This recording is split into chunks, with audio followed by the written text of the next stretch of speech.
turmeric is such a vital part of the cuisine and the culture and also religion in India. Generally, when you need a high curcumin requirement, there are identified hotspots. I think this is fascinating. Yes, we will be working with typically 2,000 farmers to 3,000 farmers in total. Yeah, we have 100 years of relationship with the farming community. Now Gwyneth Paltrow is going to jump on that. With a suitcase full of cash.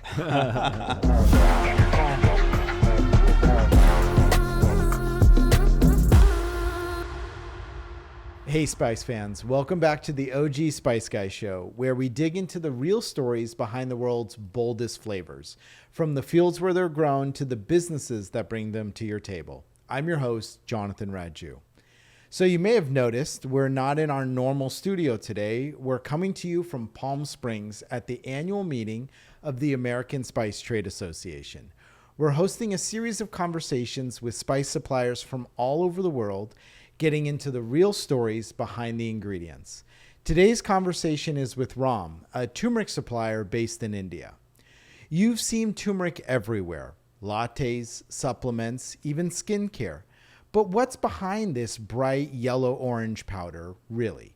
In this episode, we're diving into its signature color, how it's grown and processed, and the real star, curcumin, where turmeric gets its famous health benefits. Ram, welcome to the show. Before we kind of get into it, I'd love to know, how did you get started in the business? Thanks, Jonathan, first of all, for inviting me for your show. Our pleasure. So we are into spices business for last 15 years. I represent ITC. Okay. ITC is a conglomerate in India, a $9 billion organization. Okay. And it is having agri-business division based out of Guntur in India. And that's where I come from. And we have a spices business which was established in 2010. And last 16 years, we are into this business. Okay. So that's what. So help our viewers kind of understand, and certainly Rob. Rob's here with us today. Say Hey hi, everybody. Rob. Hello. Hi, Excited. Yep. Guntur, where in India? So if we look at India, we have North India, South India. Yes, I would say it's in the north of the south. Yes, the northernmost part of the southern part of the country. Yeah, it's in the South India. Okay. But if you see the South India is like a triangle. Yep. So it's on the top side of the triangle. It's on the north of south. Yeah. That's the simplest way. And this is on the close to the east coast. Okay. Yeah. Okay. Yeah. Both of our families are from southern India. Okay. So Yep.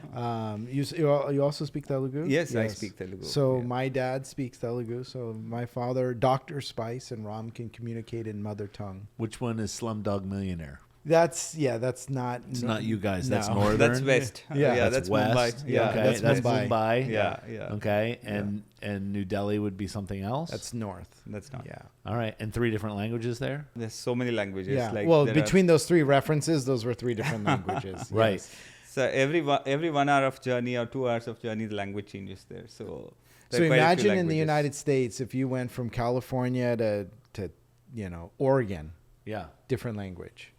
Oregon to Seattle, different language. Yeah. Seattle to Texas, different language. And how many different languages? So official 18 languages, but unofficial I need to Google it. It'll be in say 80 to 100 maybe. So you have different dialects. Yeah, dialects. sure. So it's not coming in the video, right? I think factually it could be wrong. 18 is the official language. Yeah. 100 plus unofficial language. My understanding was, if you're trying to communicate it, I think most people are speaking English. And so, that's probably the common link. Yeah. And I think Americans don't have any clue what that would be like to have 18 languages in Right. Yeah. and try to communicate. And we think about advertising and all the different things that are so easy to do in English. Yes, you need, if you launch an app, for example, we launched an app, we started with 6 languages. Now we are thinking to scale it up to more languages. Wow. So you need, every state has different language. You need to launch in each and every state with its own linguistic And we'll get into this a little later in the episode, but you guys as a processor and an aggregator, you're dealing with a lot of different farmers, and not all those farmers are speaking the same language. Yes. Every farmer speaks different language in different states. Yeah. So Andhra, Telugu, Tamil Nadu we dealing with, they speak Tamil. Yeah. And say for example in Rajasthan they speak Hindi. Yeah. So every state is different. Every state's language is different. Yeah. Karnataka we buy turmeric, and they speak Kannada. So every state is different, and something so small as a language, and like people don't realize the amount of work that goes into, you know, procuring this material, processing and getting it to the United States. So what is turmeric? Turmeric is made from the dried root of a plant in the ginger family, known for its deep color and long history in cooking. It has a warm, earthy flavor with a slight bitterness, and it's commonly used in curries, rice dishes, and spice blends to add both color and depth. It plays a central role in Indian cuisine, where it's a foundational ingredient in everyday dishes like dals and curries. More recently, turmeric has also become popular in Western wellness trends, showing up in drinks like golden milk and in various health-focused recipes. Our listeners are used to seeing it in their spice rack as a yellow powder, but that's not how it grows out of the ground. So, Ram, can you tell us a little bit more about the actual turmeric plant itself? So this is basically a 9 months crop. 9 months. Yes. So when do you typically plant turmeric in India? It will typically, if you see, the most predominant growing regions in India are Andhra Pradesh, Nizamabad is one region, Karnataka is other region, and Tamil Nadu, and these three are the most prominent states. So Andhra does little early sowing. They go for say June they start, and then they harvest in the month of say March. So does it grow? Is it from a seed? No, it is the rhizome which has been kept inside the soil. Okay. It's called mother rhizome usually. So every region has a different name to it. So they keep that mother rhizome in it, and then that shoots up, and then it creates the finger. The actual rhizome itself. Yeah. So they will kind of protect that lineage, if you will. Got it. And so the mother rhizome, then that gets planted. Yeah. And that's what starts the new crop. So you said it gets sown in June? It is, that's what, in Andhra it is May, June somewhere, plus minus depending on the rain and other things they plan it out. June, and Tamil Nadu goes in the month of July. So planting in June, harvesting top of the year.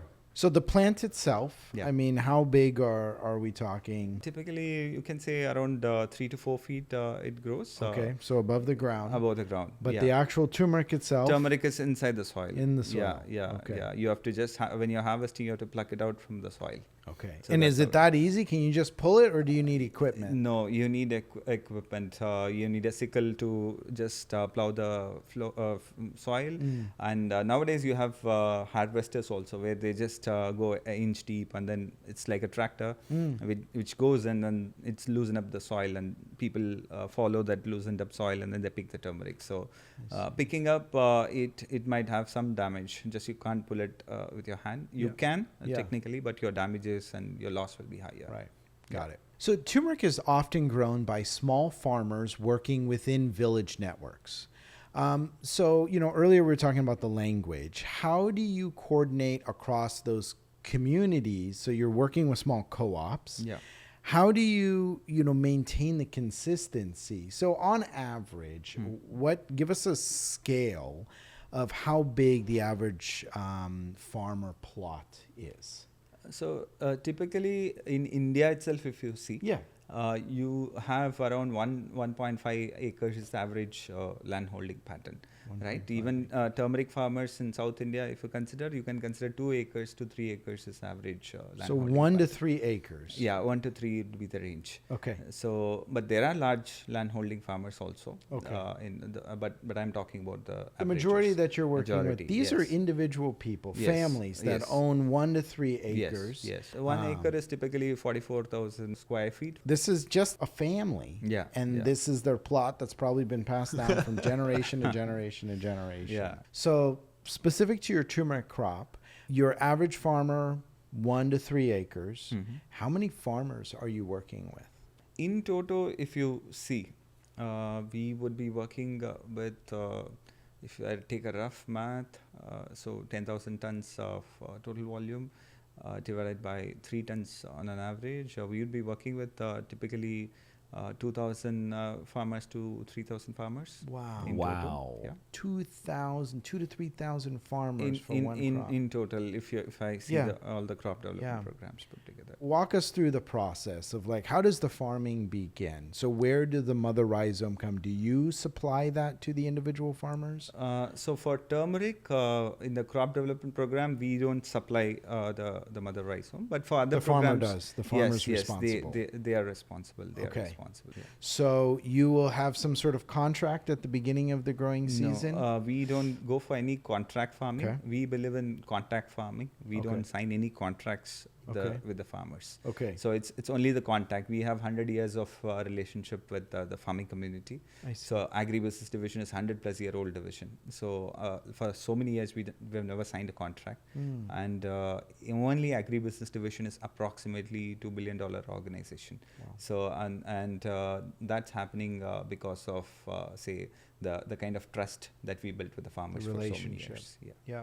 So they say, hey, June is coming. We have to start planting our turmeric. Yeah. We know at the end when we harvest, we're going to sell our harvest to ITC. Yeah. So once the turmeric is harvested, the next step is boiling the root? The curing process typically starts with boiling. Some of the places, if you see, little bit of washing also happens, but not across. The predominant practice is boiling.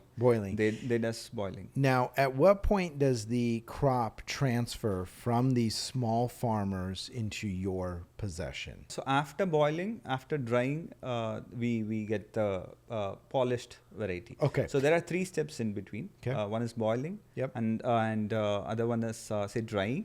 Okay. And then polishing. So they do all these things, and then it comes to the market. So the farmers do it themselves? Yes, it is done at a farm level. Wow. And when we do the crop development program, we help them in doing good post-harvest practices, etc.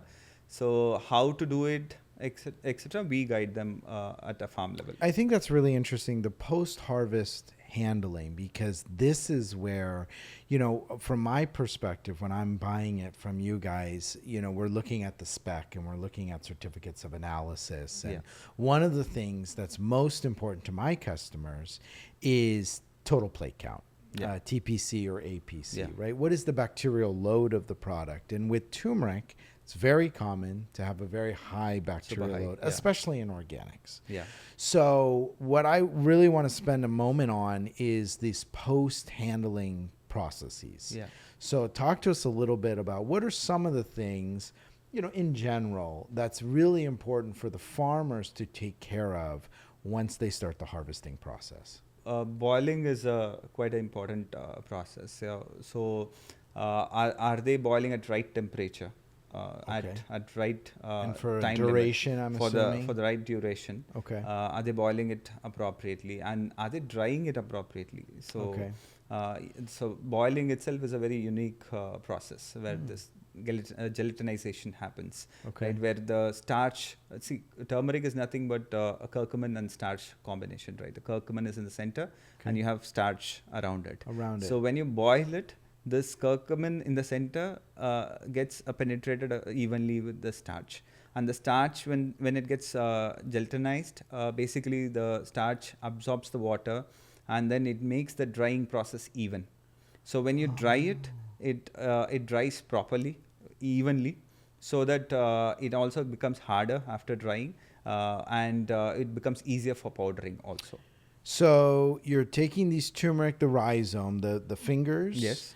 And you're putting it in boiling water. I'm sure there's some sort of large kettle or something. Yeah, it's not a kettle. There are different practices. In olden days, what I have seen when I was growing, we used to carry it in a steel tray, and then we put it on the fire. Okay. That's an old practice. Okay. Now there are a lot of different. Even there are now today people are heating up on a tractor. They put it on a tractor, and then they cover it up with a polythene or a big sheet, and then they pass steam in it. Interesting. And some places I have seen they have drums. Yeah. And then in the drum they connect the steam pipe. Yep. And then they fill the drum with the turmeric. Yep. And then they heat it. Okay. So there are different practices. So the heating, the boiling, gelatinizes the starch that's in it. Then the curcumin becomes more evenly distributed throughout the rhizome. Yes. So starch like a potato. Yeah. So I think this is fascinating. Yes. Okay. Yes, yeah. So now it's boiled. So now it's drying is the process. Yeah. So after it's boiled, it is dried on the field. So now, how do you dry is a good process to focus on for your product quality. Yeah. So some people dry it in the farm who doesn't know the right practices, where again it increases your microbial load significantly when you dry it on the farm, because it's going to get dried for almost 10 to 15 days. when you say dried on the farm, Yeah. are they putting it out on a mat or on a mesh or a table? Typical farmers who are not working with ITC or say with organized players who knows the good agriculture practice and post-harvest practice, they dry it in the farm field also. You see that times the turmeric getting dried on the field also. But we provide, sometimes we provide the right platforms, the kadapa stones for the farmers. We provide right practices of drying it over a sheet. And then we provide those sheet also to the farmers through our backward integration programs. So actually giving the farmers the sheets, the equipment that as a part of our CSR initiatives, we provide these facilities like stone laying or say sheets provisions to the farmers. So we do that. Yeah. Interesting. Yeah. Okay. So now it's spread out. It's in the sun. Obviously, India has a lot of sun. Yeah. So you said we're harvesting at the beginning of the year. So it's now January. Yeah. Harvesting typically it used to start in January. I think now it's more towards Feb and March. All right. So it's March. It's India. Yeah. It's solid springtime. Yeah. Yeah. Lots of sun available. So we're out, and you said it's sitting out there for 10 to 15 days. Drying up, yes, 10 to 15 days of drying needed. Yeah. On average, what's that dry down ratio? So, how much percentage moisture loss? Typically, it dries down to 1/4. 1/4. Yeah, 1/4. So if you dry fresh ginger of 10 metric tons, it comes to 3, maybe 2.5 to 3 tons. You get the final dried product. 10 to 3. Yeah, almost 80%, 75% of loss. Yeah. The water gets evaporated, and then the loss. And I think this is a super important part is, you spent the time, you've nurtured this crop, 10 metric tons. So a metric ton is 2,200 pounds. Okay.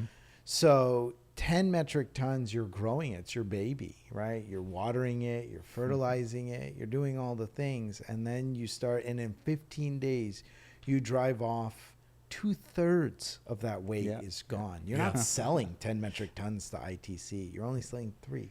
Yeah. So I think that's where, and it's in that dehydration process that, strict quality parameters really exist. Yeah. So that's what 8 metric tons of volume. Typically, if it's dry, you get 2.5 tons. Wow. Yeah. Okay. So when you dry, but also your absorption of water adds a little bit, but conversion is in this way. Yeah. So Ram, after the product is dried, Yeah. Dehydrated, what's the next step? So the next step is polishing. Okay. So polishing is a process of say they put it in a big drum, and then which has a bit of nails in it, and then they roll it. So that when they roll it, the skin gets removed, the skin gets peeled off or polished, and the root nodules, etc., whichever is attached to the turmeric, it peels off.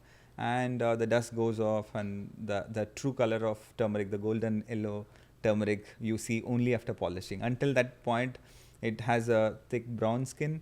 The true color, yellow color turmeric, you see when polishing is after happening. it's polished. You see a lot of dust flying around in the farm when they do this polishing, and then you get the golden fingers in your hand. So that's how it is. Okay. So at what point, so after polishing, is that when you're coming in to purchase it from the farmers? Yes, after polishing, this is what the format generally the farmers buy, sell it. Okay. So that's where we buy it. So you're going to we were talking 2,000 farmers. So your, team on the ground is going around and literally collecting a couple of tons from all these with a suitcase full of cash. Not in the cash format. So we settle it online. So we have the farmers' data, etc. I think the cash would be a lot more fun. So we have the farmers' data and all the bank details, etc. is uploaded already, and then We keep track of all this information. So whomever we are buying from, we pay it online to the farmers. Okay. So we do the farm gate buying. So 2,000 is in total my farmers, I would say. So then we buy it directly from the farmers and we settle the payment to the farmers. So then now you're bringing it back to your processing facility. What happens next once it enters your facility? So once it comes to the facility, sometimes there would be a need for storing it. Okay. And it goes for production. Okay. So production is typically people put it on the line. When the product is going on the line, people look for the hand picking of basic foreign material removal. There are people who does hand picking, and then the product gets lifted. There are destoners where the stones are getting separated through gravity, and then it goes to the production. It goes for powdering. Basically, so powdering, there are different technologies available. So it depends on every player uses different technology. It depends on what final quality they're looking for. It's a finer product. Okay. All right. So it's the turmeric. The look and feel is good when it's more finer. You will feel you feel the powder much better. So typically we use air classifier mill, it's called. Okay. So air classifier mill, it's a thick blade which cuts the turmeric, and then the finer ones gets sucked out from the production line through this air classifier mill. And some of them they use hammer mill, some of them they use different types of grinding technology. It depends on what's the final product they wanted to achieve. So steam sterilization, at what point is that, after it's been milled or before? So this is an interesting question. There are different ways here again. Yeah. So what we do in ITC is, if you look at the steam sterilization process itself, it is the process of reducing your microbial load, right? Your pathogens you're killing, right? Typically, the pathogens are more on the surface area of the turmeric, all right? So heat generally impacts the product quality, right? So what we do is we sterilize the turmeric as a whole, before grinding. Okay. So and then we after we finish the sterilization, we go for grinding. Okay. So with this process, we are able to save the organoleptic profiles of the product, where you are less exposing the product to the heat. Otherwise, see what's happening, you are just making a powder where all your pathogens are getting mixed, and then you are trying to expose the product to the heat and then killing the pathogens. So you have the polished turmeric, right? So lots of pathogens on the exterior. So sterilizing it in the wholest form possible will preserve the organoleptics, the flavor, the color, the characteristics that you really want.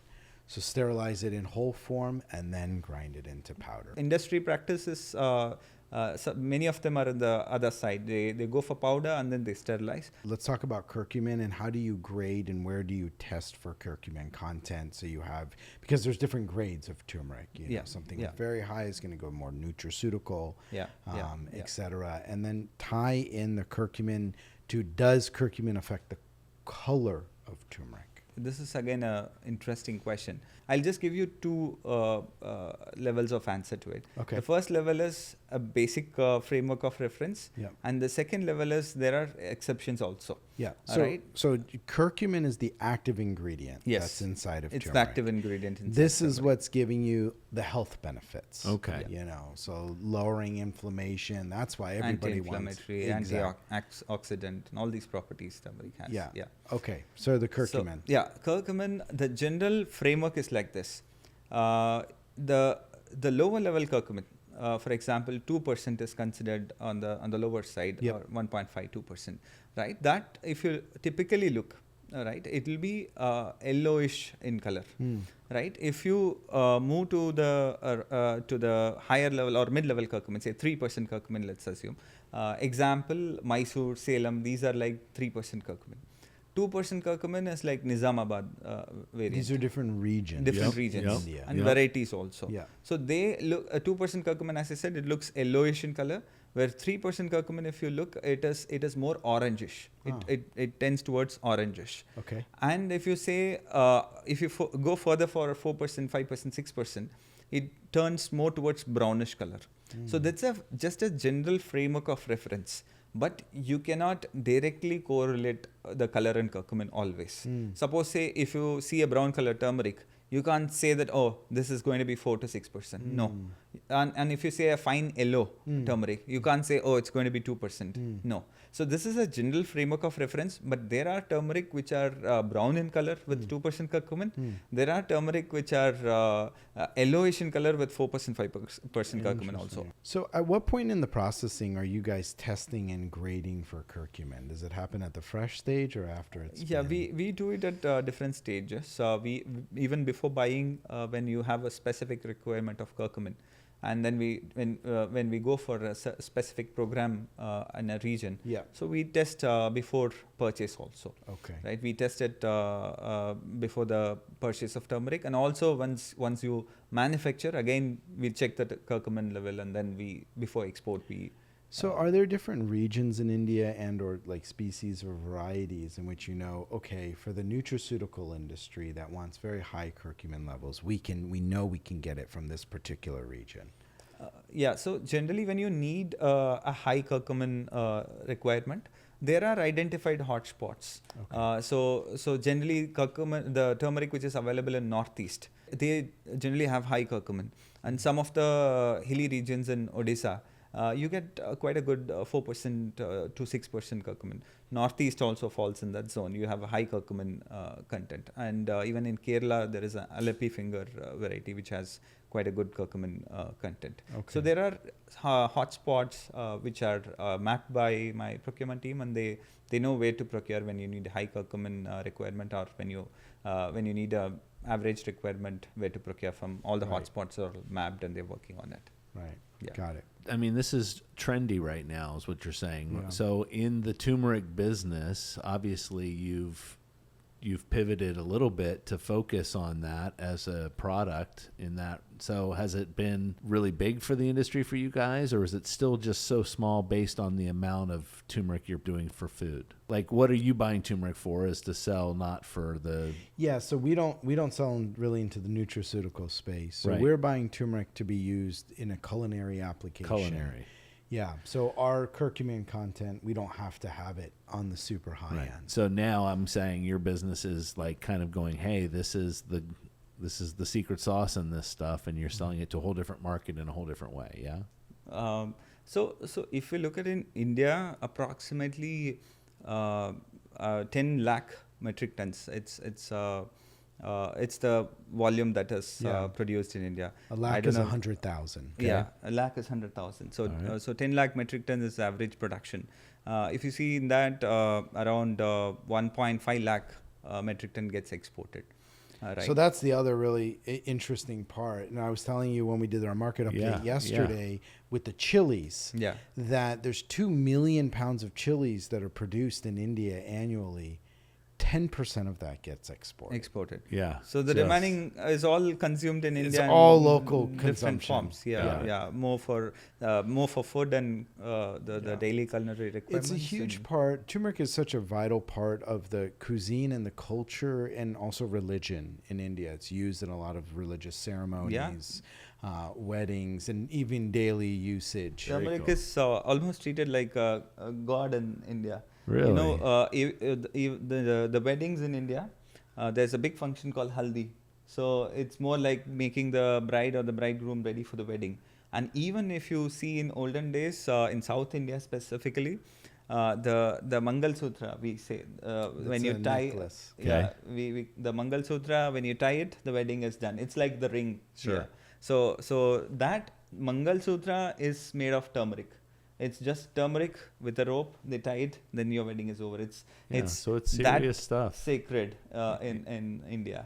Turmeric is almost like God. Yeah. And even there's a famous festival in India called Ganesh Chaturthi, we call it. So we make turmeric Ganesh. So it's almost equal to God. Yeah. Ganesh is a god. Ganesh is a god. In the Hindu religion. And so they're using, making little They statues. make turmeric Ganesh, and then that's how we invite God for the function. So that's turmeric's significance in India. It has a lot of deep-rooted spiritual connect. For centuries. Yes, for They're centuries. not just using it in smoothies. Yeah. Now Gwyneth Paltrow is going to jump on that Right. and Yeah. make some sort of skincare out of it, right? And that's what I was getting at, is just to say, well, here in the States, it is getting trendy and popular, and I'm sure that it's fun to notice that some people are over here are getting into it and realizing the worth of it. So. Oh yeah. But in India, it's been, I mean, it is used God. in It's Ayurveda God. also Yeah. significantly. Yeah. One is this spiritual significance, and even in medicine, it's considered as medicine there. Right. The Ayurveda uses it for thousands of years. Turmeric is given for so many illness. Ailments. It's used Ailments, as a medicine. Yeah. So we were talking about this TV show, The Pit. Oh yeah. Right. It's a And popular TV show. And one Okay. of Here in the the States. one of the characters was taking way too many turmeric supplements. And the whole body is turning yellow. Oh. And so in this show, they're going to the emergency room, and the doctors are trying to diagnose what's wrong. Yeah. But she was taking turmeric shots. Yeah, Too but much. the recent researchers are saying too much of turmeric is also not good. It has to be in moderation. Of course, it has a lot Always. of health benefits. Always. Yeah. All right, so let's bring this full circle and talk directly to buyers listening, because at the end of the day, everything we've discussed, from farming to processing to curcumin, all shows up in the decisions you make while you're sourcing. So Ram, I want to close this out with some practical guidance. For someone evaluating turmeric, what should they be looking for visually? What are the signals of quality and freshness? Typically, when you see the curcumin levels, your test reports are your good indicators for sure. Look for. So this is the microbiological yes, data. Yes, the microbiological, and also nowadays we are seeing a lot of even PR rejections happening across the world. Not with ITC, we have touchwood, we have never had any PR rejections. What's but, a PR rejection? The pesticide residue rejections happening, okay. even in US. So you need to be a few days before it's considered. It's a notion, though. Yep. It's naturally pest resistant. Of course, it has that capability of naturally resisting pest. But nowadays, what's happening? There is a fungal issue called root rhizome, where people are using fungicide, which has certain molecules which are prohibited. So you need to be cautious about even those particular molecules. Hence, your testing is one of the best way to understand whether the product is compliant first. Right, so your curcumin content, your microbial loads, and of course the molecules which pesticide results. It could be through fungicide also, but the specific molecules that the country has prohibited, you have to test it and get your product clear. Okay. So that's how you reach the right quality. Okay. So it's a combination of looking at your microbial loads, looking at your curcumin content, and then your your chemical analysis, looking for pesticides, fungicides, herbicides, things like that. Yeah. Very good. And what are some of the biggest misconceptions you see from buyers who are entering the market for the first time? Yeah, one already we spoke about, which is not. You need to be cautious about the molecules. And the stringency, PR rejections you need to be aware of, and you need to test your product right. So it's not that all turmeric are high quality and compliant for every country. Right. So They're not all turmeric are made equally. Yes. And that's a question that I get, oftentimes revolving around price. Yes. They say, HQ's price is a little bit high.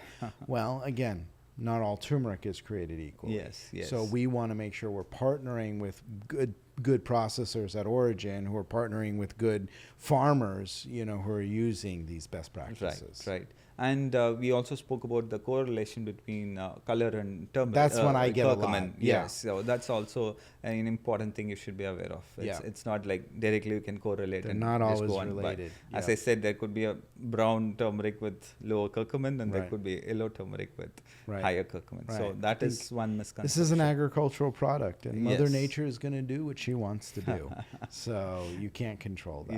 Yes. So. And other things that they should be aware of is turmeric is no more a low-cost product, right? It's a misconception. It's a low-cost product, and we are seeing a significant demand growing up, and also the farmers also demanding on higher price. Yeah. So it's not a typical.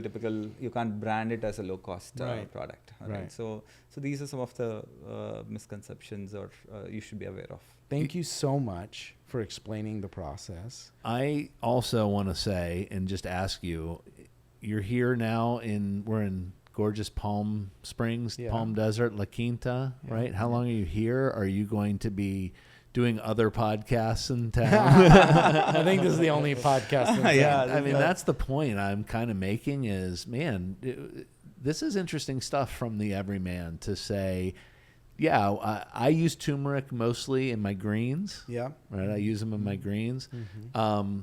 And that curries, of course, when I'm getting curries and things. But to find out the spiritual aspect of it and to know that this is a part of the not just cooking. And look, here in the States, we have very similar kind of things like soul food and, Sure.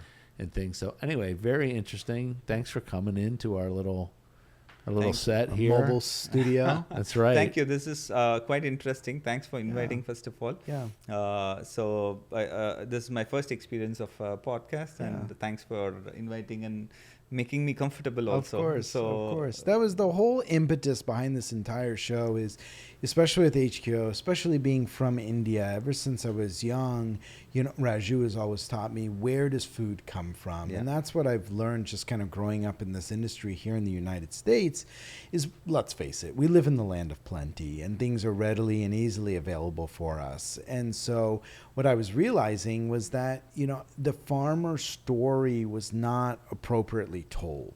And that's the primary premise behind the podcast, is be able to say, this is the work, this is the guy, these are the farmers, this is the work that they're doing to bring that little, golden yellow jar of turmeric on the store shelves, and you're trying to get it there organic and it's $1.99. Like, the amount of work that went into making that happen.